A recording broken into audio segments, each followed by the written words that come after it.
अगर आप भी चाहते हैं कि एसएस फिल्म्स मोतिहारी के ऑडियो वीडियो सबसे पहले आप तक पहुंचे, तो इस चैनल को सब्सक्राइब करें और साथ ही बेल आइकन को दबाना ना भूलें। Music by Saurabh Aishwarya.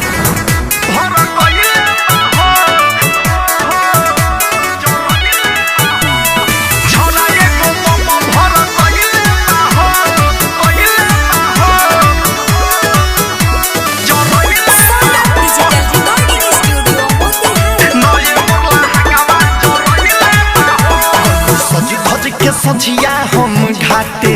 रही नदी के खरा हम आते रही नदी के खरा हम आते सज धज के सझिया हम घाटे रही नदी के खरा हम आते तो पूरा मेकअप बिगड़लस जब माची सब बरलस पूरा मेकअप बिगड़लस जब माची सब बरलस हम माथा सन कइले बाहो छोरा एको बम भर कइले बाहो नये मोरला हंगामा जरइले बाहो छोरा एको बम भर कइले बाहो नये मोरला हंगामा जरइले बाहो भर कइले बाहो बोले बोले छठी मैया की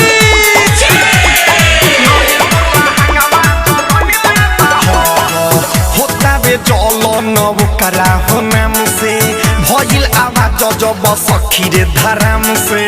भागे न पैनी समझ में न आइल मांगा के लहंगा मोर जरल आराम से का कहि रे होता बे चलन हो करा नाम से भइल आवाज जब सखी हो धराम से भागे न पैनी समझ में न आइल मांगा के लहंगा मोर जरल आराम से के बेरा खरा रही हम नेरा रहे और घके बेरा खरा रही हम नेरा कौन बदला सधइले बाहो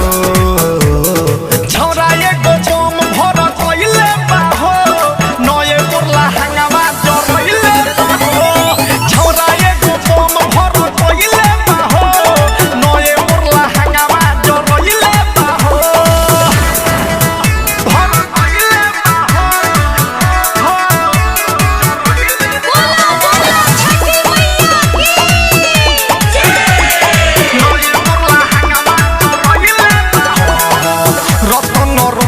के खेला हसारी साथ में रहे ओकरा बिरजस बिहारी सौरभ ऐश्वर्या प्रमोद गिरी सखी रे खराब रहे पछारी रतन के खेला हसारी साथ में रहे उनका बिरजस बिहारी सौरभ ऐश्वर्या प्रमोद गिरी सखी रे खराब हो रहे पछारी भइल कान लागे निकली पारा न हम सुन भइल कान लागे निकली पारा न साथे देखियो जरइले बाहो छोरा